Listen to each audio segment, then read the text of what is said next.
আমার ভাইয়ের ভিডিওটা একটু মনোযোগ সহকারে দেখেন। হ্যাঁ ভাবি, দেখলামই তো সবাই বানাইতেছে, আপনিও বানাইছেন, আপনারটা অনেক সুন্দর হয়েছে। আসলে আমিও বানাইতাম, আমার ভালো একটা স্মার্টফোন নাই তো, পরিবারের জন্য খাটতে খাটতে জীবনটা শেষ, ভালো একটা স্মার্টফোন কিনবো ওইটার সুযোগই হইলো না।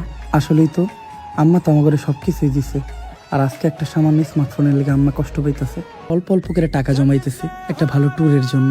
ট্যুর অন্য কখনো দিব, আম্মুর ফোনটা প্রয়োজন, আম্মুর এই টাকা দিয়ে একটা ফোন নিয়ে দিই। মা, এই যে তোমার স্মার্টফোন।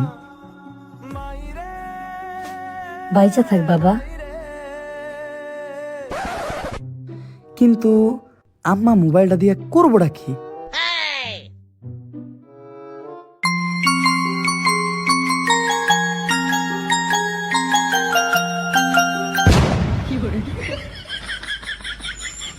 ট্রেন্ডিং ভিডিওটা বানাইতেছিলাম আর কি।